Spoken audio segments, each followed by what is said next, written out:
KC9VKV. Well, let's see here. We have got Milford down, so I have to reset that. That's my mainstay is Milford.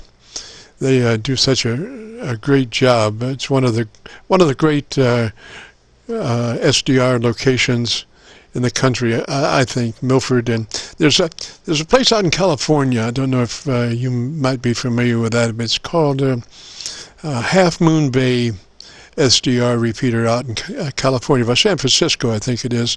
And that facility is just unbelievable, unbelievable.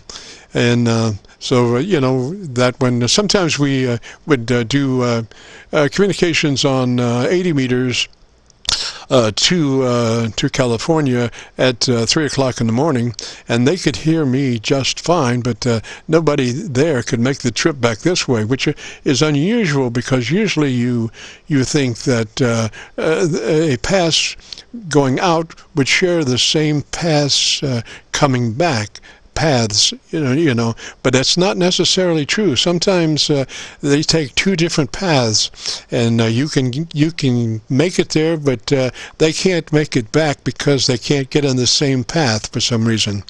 So that's why that Half Moon Bay SDR is so great out there, because I could transmit direct to California at 3 in the morning on 80, and they could copy me fine, and then when they would transmit, I'd be monitoring Half Moon Bay, which for them it was a trip of maybe 100 miles, maybe 50 miles, depending on where they were in California, so it really worked out.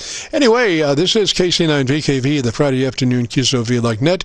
If you have a radio you want to check out, give me a shout. Kilo 2 Victor India. Victor India station, come back slowly with a call sign, please. Yes, good afternoon. It's Kilowatt 2, Victor India. You got Tony here in Virginia Beach, operating on a new little radio we got. Seems to be hearing you very well. Wondering how you copy. We're just running 100 watts in a vertical. Oh, gosh, I'm copying you on my local antenna. It looks to be about 10 over, roger, roger. All right, great band conditions, yeah. It's a ground-mounted vertical, 05. Using the hand mic, this is an ICOM 718, very, very low-end HF rig, but it seems to be receiving very well. It seems very quiet compared to the one I had about 10 years ago, so I guess they made some refinements on the radio. Go ahead. Roger. Now I'm looking at your audio signal, and you could use a little fattening if you might be interested. Well, there's not much I can do with this microphone, but if I go on my 7600, oh boy, you'd hear me a lot different than you hear me right now. Roger. Well, do you have compressor on that radio? Yeah, it does have a compressor. Like I said, I just took it out of the box, literally a few minutes ago. Here's the compressor. Let's try it. Okay, now I'm using the compressor. This is K2VI using the compressor. Yeah, the peak now, it's peaking. It's really up there now. It's probably very hot. Go ahead. Yeah, now what we want to do, Tony, is we only want that compressor to run a 3 out of 10 or a 30 out of 100. We want to be very, very laid back on that compressor, but we want to use it, but just laid back. So can you give me a 3 out of 10 on that compressor? Yeah, if I could look into the, I've got to look into the manual to see how that, I tried pushing my finger on it. Here it is right here. Microphone compressor. You got to push set to, all right. So, mic gain display, hold down set for 1 second, select quick set mode, push up and down more times for mic gain. Yeah, so it's basically adjusting the mic gain for the compressor. How do you... Okay, so now you found 3 out of 10 on that compressor? Yes, I did. Any difference? Well, it will be, because we're moving now. Do you know where your ALC meter? Can you bring your ALC meter up with the mic gain in hand? And now that we have our compressor in line at a 3, we'll go to our ALC meter, and with mic gain in hand, we'll just speak naturally into your microphone, just like you normally do, and take your mic gain and adjust your mic gain to where your ALC meter is running mid-scale to 2/3. Mid-scale to 2/3 by way of adjusting your mic gain as you speak naturally. Roger? Oh, yeah, I've did that because I know how to it's adjusted. Remember, it's only the hand mic. Let me do something. Let me try the. I'm going to try here. Hold on for a second. The SM6 microphone. And this is a desk mic, and see how it is. The hand mic is really just something they throw in there, so it's not going to really do any good. Let me just plug this SM6 in and see if it makes a difference, okay? Alrighty, although that hand mic sounded pretty good, but go ahead with your desk mic, Roger. Okay, very good. This is the SM6 microphone now. This is the desk mic. Let me just make sure that I have the, okay, yeah, that's pretty good right there. All right, so this is the SM6 desk mic right here, compressor on, and the ALC right is at about 3/4 right now. This should sound decent. All right, yeah, you're kind of often on axis to the microphone, so kind of concentrate on being on axis with that microphone so I can hear you, more normally, clearly. And so you're still running your compressor at a 3, and you've got your ALC meter up, and with mic gain in hand, and you're speaking naturally on axis to the microphone. Adjust that for mid-scale to 2/3, Roger. Okay, hello, test 1, 2. Hello, oh, that looks really nice right there, getting very nice deflection on the ALC. It doesn't stay up all that long, so this seems to be, this looks to seem pretty good here. I don't know, what do you think? Do you see the torque power okay? It's all about torque power to get through, because especially when you're running 100 watts. You want your audio to not sound muffled or anything, so this should be pretty decent right here. Yeah, it looks like about 3 dB, which is exactly what we're looking for as far as dynamic range. And that happens, again, our setup procedure is the compressor token amount to 3 out of 10, and then move to that ALC and adjust your ALC with the mic gain to where your ALC meter is running mid-scale to 2/3, and those two things will give you a 3 dB, usually will give you a 3 dB dynamic range, which is nice and fat, but it's not, it's very clear, clean, and you can't even hardly tell the processing, Roger. Yeah. Well, I'm liking this radio. I have a much better radios, that are not in line right now. However, this one right here, even though it's probably the most low-end one I have, it's not going to give me any kind of, melodious, slick audio. Good communication audio, yes. But it's not going to do any more than that, but because it's a very low-end rig, But the Icon makes good stuff. It just doesn't have the bells and whistles, doesn't have that many options, doesn't have that many adjustment options either. It's just about as bare bones as you can get it. However, I'm not really going to be using it to talk on the radio. I'm going to be using more of a shortwave receiver because I have the TS590. Icon 7600.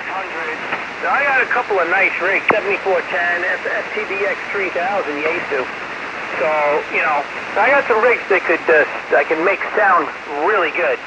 But I just wanted to test this out to make sure that there's no defects before I send in the warranty card. Go ahead. Yeah, it sounds good. You might be still a little hot into your ALC, though. Okay, hold on. All right. Hold on for a second. Let me go back into my set mode, and let's bring that down a little. All right, I'm going to bring that down to here. All right, so let me hit set, and there you go. Okay, now I brought it down a little, the gain down a little bit, another dB or so. This should sound pretty good. I'm about 6 inches away from the mic, speaking in a regular tone of voice. Go ahead. Yeah, sounds good. I think we've got 3 dB dynamic range, and the EQ of the audio is just fine. Nice intelligibility. When push comes to shove, we need as best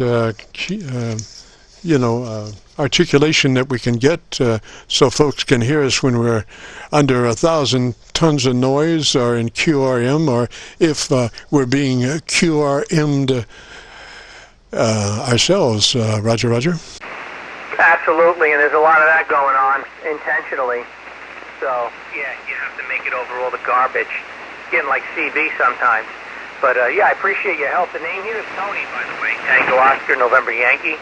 And we're down here at Virginia Beach. I had a, I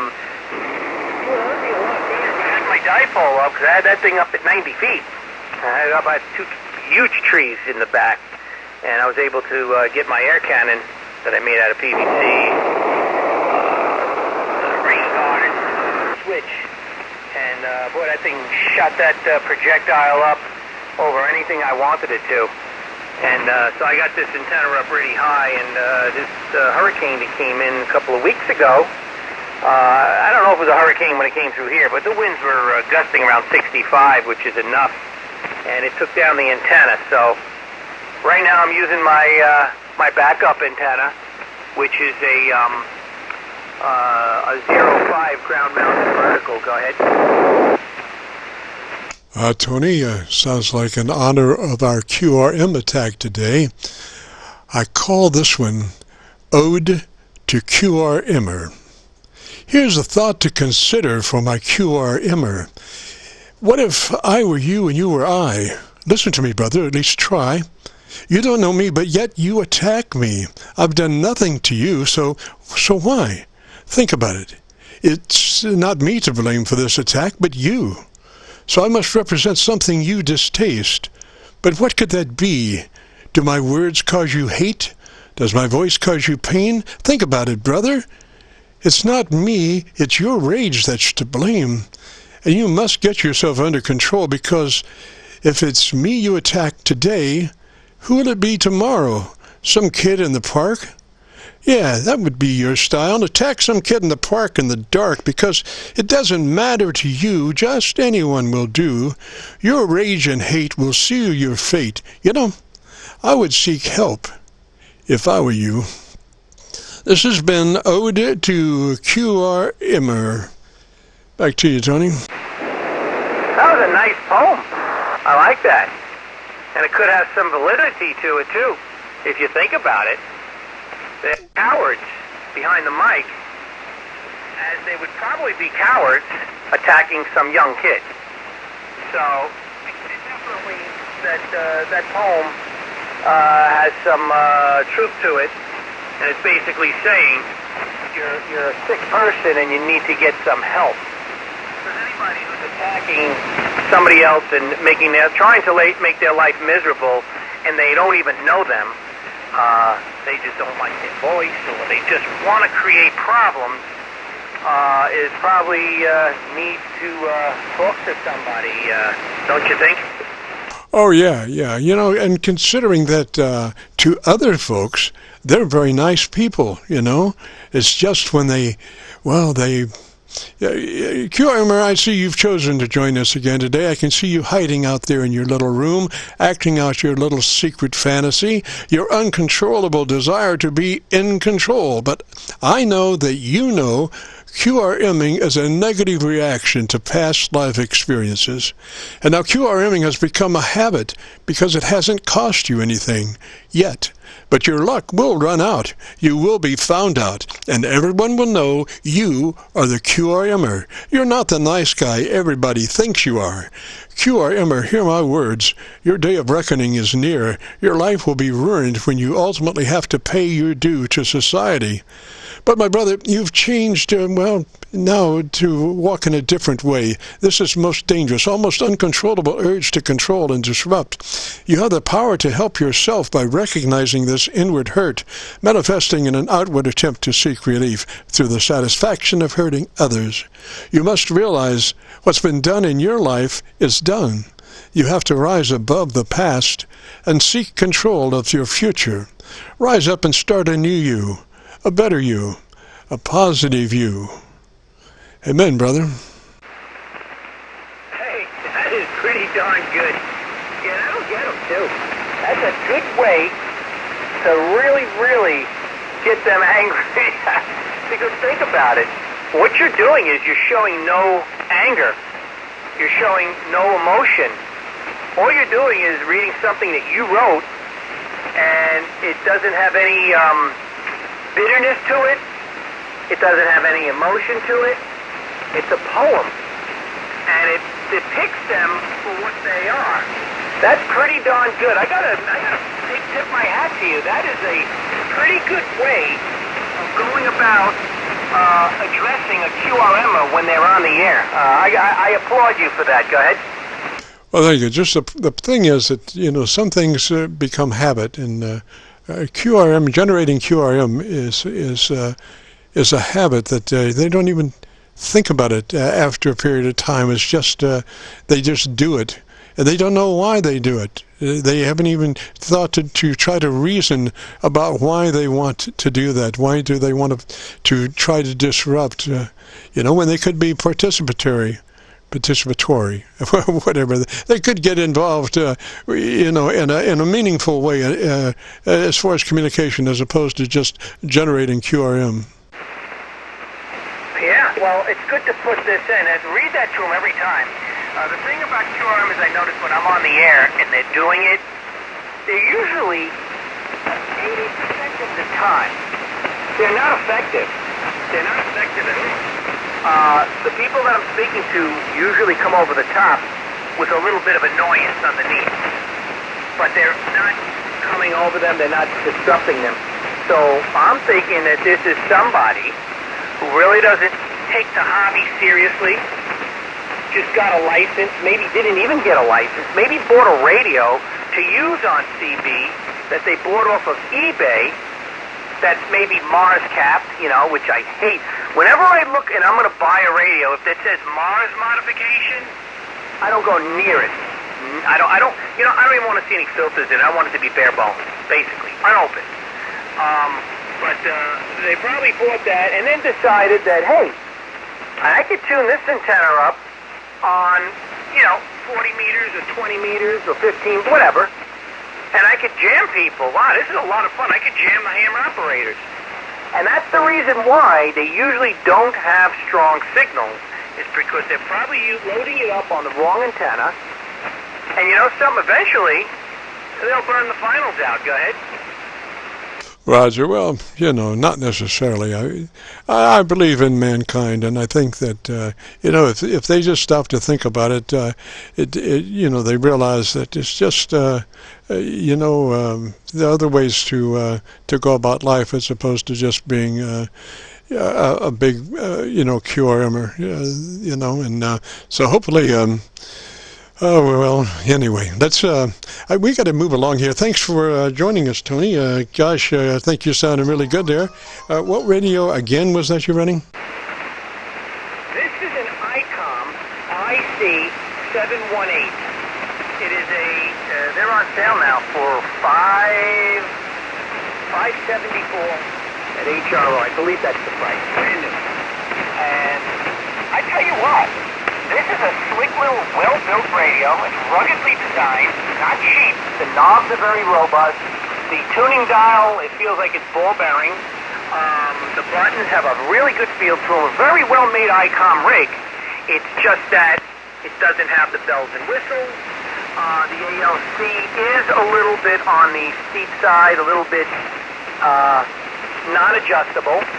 So what you have to do, if you get into a situation where the ALC is a little rough, which I don't notice because it does have DSP, is just back down the RF gain a little bit and quiet down the active ALC.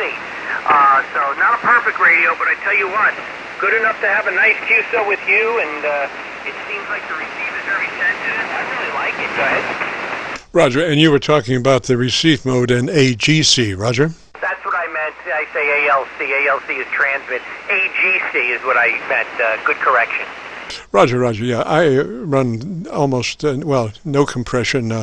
I am below compression in my RF gain control because we are recording. I didn't know if you know that, but we do record live from 3:30 till 5, and the receiver is set up with no AGC compression, so we can capture audio exactly the way it is without modifying it through AGC compression. So we are just there's When you speak, when you stop speaking, there's no rush up. It's just whatever the background level is, minus any compression, so we get the best recording possible. And so if you would like to hear your audio, if you go to YouTube and do a call letter search for Kilo Charlie 9 Victor Kilo Victor, that will take you to our Qso-Vlog page. And on that page, we have about 1,270 some odd recorded QSOs, but you'll be looking for one in specific called My Group AIRCHECK 82820. That is reference numbers for today's date. My Group AIRCHECK 82820 on a YouTube search for KC9VKV. Roger? Okay, so the 82820 is the date, that we know. And so I just look for that 82820 on the log, and then look for your call sign, of course, KC9 Victor Kilo Victor, and then look at that. I'd like to listen to that QSO. That would be really cool to see what this radio sounds like. And then what I want to do is, if you're on maybe tomorrow, the next day, come on with my 7600 with my EQing and my RE27 microphone. Also, I'll do it with 100 watts, and just to see the contrast. Go ahead. Roger, yeah. The YouTube thing is go to YouTube and do a call letter search on YouTube for KC9VKV, and that will take you to our Qso-Vlog page. So you go to YouTube and do a call letter search for KC9VKV. Roger? I'm going to do that right now. Very good. And what is your name? Name here is Jim, Juliet India Mike, and it'll take us a couple of days to get this uploaded to YouTube. Roger? I'll keep this, I wrote it down, so I'll check it out like, maybe Sunday. If it's up by Sunday, that would be nice, if not Monday. Jim, I thank you for that. That's really nice to hear a QSO, and this was a nice QSO, by the way, so thank you for that. And I guess you're up in the upper Midwest. What's your QTH? We're just across the Ohio River from Louisville, Kentucky. We're on the Indiana side of the mighty Ohio, right at Louisville. Oh, okay. So that's a pretty nice shout for a daytime 40-meter QSO. I'm thinking, as the crow flies, maybe, would you say 700 miles? Yeah, that's pretty much, when we built the station, we were saying 20 over from Montreal to Miami, and, we hit that quite often. We don't go west too much. Mainly it's East Coast with a hot spot through the Carolinas. Okay, very good. Very nice. Yeah, so this ground-mounted vertical is doing a very good job. Oh, I can't wait till I get my my antenna back up. That's going to be good, because if I'm doing good now, I'm going to really be blowing the doors off with that antenna up at 90 feet. It just really, it does a great job. It's been up for, believe it or not, 4.5 years. We finally came down with this storm, and it was held up by, check this out, and I strongly recommend you use this, is .105 cyclone commercial grade weed whacker line, commercial grade cyclone, or Hitachi commercial grade round, not the one with the stars, the round type, spiral round, commercial grade. And I tell you what, you use that to suspend your antenna, and the only thing that's going to take it down is a hurricane. That antenna will be up in an area like you're in. Unless you get some really, really bad microbursts, you could have that antenna up for maybe 8 to 10 years. Go ahead. Yeah, but, unless the local squirrel populace decides it likes the taste of that, and you will be having a problem, Roger. I never thought of that. Yeah, or the local deer, because it does come down to a tree, so something to think about. A deer could munch on it. Or a squirrel. All right, cool. Jim, very good. And, so you're doing, what are you operating? What is your operating conditions there? This is a homebrew condenser microphone into an ART preamp, into a 35-year-old Yaesu FT990, into SV220, up to a no SWR resonant dipole. Wow, non-resonant, you say? Resonant. no SWR. It's you can't see the SWR. That is excellent. That's a perfect antenna. You get all your output out, no ground loss whatsoever. No standing wave loss, I should say. You know, my first radio, I got into this hobby in 1991, and the first radio I bought was the A2FT 990 DC version, not the AC/DC, but the DC version. And I'll tell you what, that was a fantastic radio. I wish I never sold it. I sold it to a friend. He passed away a few years ago. He still had it. But I missed that radio. That radio is one of those radios that don't break at all because of the, the plug-in boards. If a board goes, you might have a problem getting one. That might be a big doorstop. But if that radio doesn't have any interboard wiring, it's modular. So that radio should last a very, very long time. I'm not sure if they're using the electric capacitors in it, or what do they call them? The electrolytic capacitors that could dry up. But you know something? If you use the radio a lot, you usually never have problems with capacitors. Go ahead. Roger. Well, this radio has been pretty heavily modified, coming and going, so it just is great. I had a chance to run a 7300 for a couple of months. My owner wanted me to check out the 7300, so I did have one for a couple of months to evaluate. And in the receive mode, that 7300 is just outstanding, particularly in the lower frequency range capabilities, audio capabilities. If somebody's transmitting 100 cycle content, that 7300 will cipher it out. Now, the 7300 suffers the same thing as any radio. If you keep the audio in that little box, you gotta plug that audio out and get it outside and get you a full range speaker system. I suggest a 2.1 speaker system. That's two satellites and a subwoofer. And that subwoofer will get you down to 60 cycles, and plug that into a 7300, and you'll be amazed. You'll light up the room with that bass, I guess. But this is what I use for a receive speaker. I use a Palstar SP30H. I don't know if you're familiar with it. It's one single speaker, but that speaker is amazing. It's almost like a DSP. It doesn't have any kind of filtering, I don't think, but it's a communication speaker made by Palstar. And I noticed that when I plug it in, it kind of takes out all the background noise in between words. Kind of makes it more like an FM sound. It's a very, very good speaker, but it's pricey. Go ahead.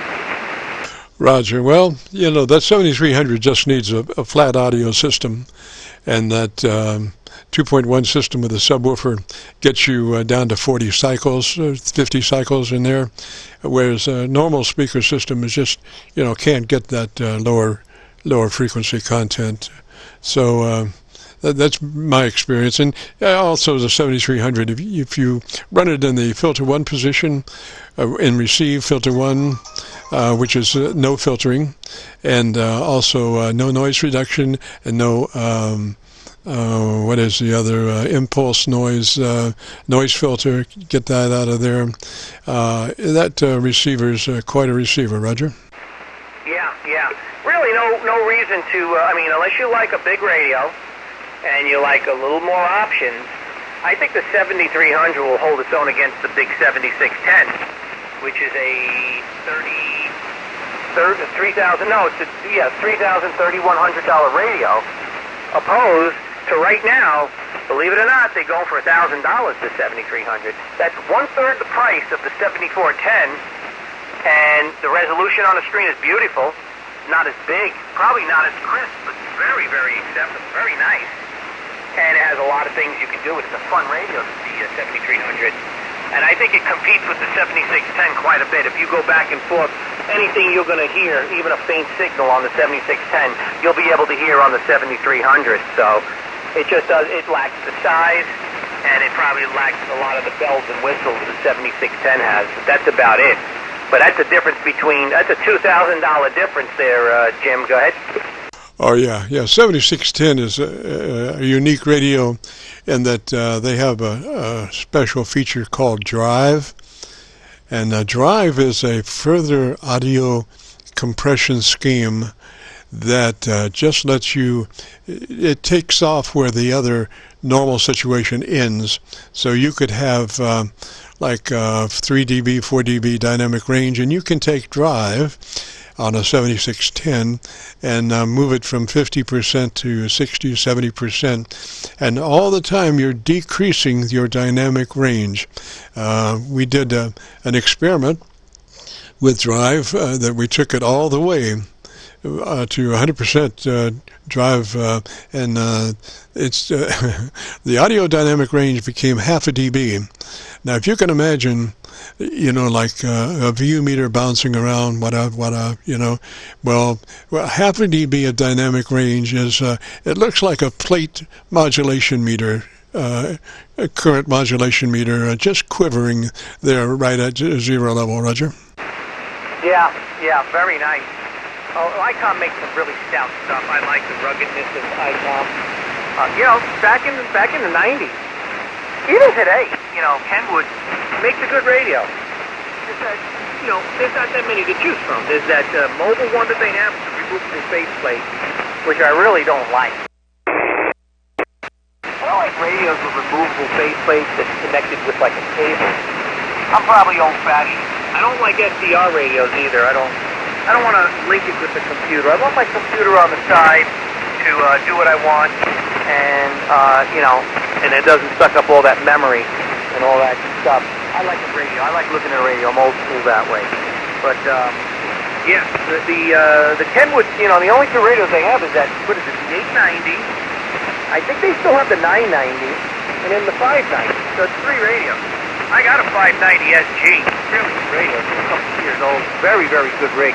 Very solid. But Kenwood always made a reliable radio. And then you got Yaesu. Good radio. And they perform very well. But I don't know about the screen resolution on my FPDX 3000. It's a little bit below that of the 7600. And another thing I noticed that I don't like about Yaesu is the knobs, the construction. You know, maybe the main tuning knob was really, really good on the Asus. They get a really good main tuning knob. All the other knobs, forget it. They're garbage. And also, the thing I don't like about the 7600, which isn't that big a deal, but those little knobs that they have for RF power and compression and mic gain on the bottom left, and then if you set them, you could push them in. They're really cheap and wobbly. I don't like that. But overall, they make very, very solid stuff. Except for that one thing, and they did the same thing on the Pro Series with those little tiny cheap knobs that you could adjust the power and the mic gain, and I think it's the ALC or something else. And then you could push it in, and then they stay, you know, so they don't stick out. I don't know. I think they could have did probably a little better using knobs. And the AC2. Kenwood, I never saw anything like that. They always made good stuff. All right, Tony, I think we're about to fade out there. Your signal has dropped down. So let me say 3s to you, buddy. Good talking at you. And again, if you want to hear your audio, go to YouTube and do a call letter search for KC9VKV, and that'll take you to our Qso-Vlog net, our page. And you'll be looking for my group AIRCHECK 82820. Take us a couple of days to get it uploaded. Roger? Okay, yeah, I'll be looking for that, that's for sure, Jim. And hopefully get you on the band soon. I think this is our first Qso. You take care. You're 15 dB over, by the way, and sometimes peaking 20 on peaks and then going down to 10. So you're an average of 15 over S9 on this little vertical that transmits better than it hears. You know, those verticals transmit better than they hear. So anyway, 73s, Jim. We'll catch you later. Have a good weekend. KC9VKV from K2VI. Take care, Jim. Roger, Roger, Tony. 3s that way, sir. Have a great afternoon, beautiful weekend. This is the KC9VKV Qso-Vlog net. If you have a radio you want to check out, give me a shout.